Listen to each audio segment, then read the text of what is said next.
Hey, it's Rachel Cooke, your modern mentor. I'm the founder of Lead Above Noise, a firm specializing in helping leaders and organizations crack their activation codes, finding the simple tweaks to enhance both performance and employee engagement. I spend a lot of my time running pulse checks, like having these open and honest conversations with teams about what they most need in order to deliver, develop, connect, and thrive, to be fully activated.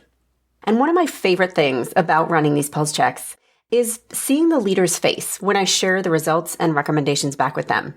Because almost always they are bracing for recommendations that will cost millions and take months to implement. But also, almost always, they're surprised by how many pieces of low-hanging fruit are right there for the grabbing. Because in nearly every organization, there are these small irritants that everyone just deals with. Things that frustrate us or slow us down or inhibit the quality of our work. But they're so commonplace. It's just always been that way. And so rather than solving them, we ignore and grumble and slap a Band-Aid on it, and we just deal with the frustration. One thing I see over and over is this angry, cranky tension that takes place between teams. It irks and it irritates and it drives resentment while also inhibiting collaboration and efficiency and customer, client, or patient outcomes. This year, I'm putting my foot down. I want us all to band together and decide it's time to solve this one and move forward and feel happier and be more productive. Are you with me? So today, let's talk about how to turn this friction between teams into productivity and even a little bit of collaborative delight. First, just start by naming the problem. We have to begin by recognizing these spots of tension for what they are, to recognize that there are two or more sides to every story of why a thing didn't happen the way that it should have. Like in a professional services firm, I'll talk to the sales team during a pulse check who says, our job is to capture the customer's timelines, needs, and specifications, which we then pass off to client services, who totally ignores it all. But then I'll talk to the client services team who says, we get all of these batty requests and specifications from sales who has no regard for how much complexity they're asking for. They only care about making their numbers by dumping all the responsibility on us. Or I'll run a pulse check in a healthcare clinic, and I'll talk to the patient registration team who says, we have so many doctors here, and each one expects us to have their patients fill out their forms and follow their process. Each one is different, and it's impossible for us to keep track. And ultimately, the patients get frustrated by how messy the check-in feels. But then I'll talk to the doctors who say, why is it so hard for registration to manage such a simple intake process? Once the patient gets to my office, I have to start collecting their information from scratch. And I wish patient registration would just do their jobs.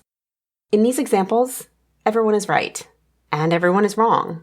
The problem is we're making all these assumptions based on what we see and experience. But we miss the chance to consider what's happening on the other side of the wall. We default to pointing fingers, but we have to start raising these issues up. To get really specific about the points of pain or breakdown, this is where a solution will begin. So now it's your turn. Are you having beef with another team or colleague? Rather than letting it fester, just start by calling it out. Remember, we can't solve what we can't see. Next, have a fingers down conversation, as in no pointing, just talking, openly and safely. A lot of the grumbling and resentment happens in private. Sales talk to sales, doctors talk to doctors. No one is talking across the aisle, which means no one is expanding their understanding of why these things might be happening. In the course of a pulse check, one of these open conversations is often the first step I recommend to a leader who's managing feuding teams. Because while each team blames the other for incompetence and apathy, almost always, this is not what's going on. The real problem is almost always a lack of understanding about what's happening on the other side of the wall. So I encourage leaders to bring the warring teams together for a share. I often facilitate these to ensure we're creating open and safe spaces, grounded in sharing and learning, not finger-pointing and profanity.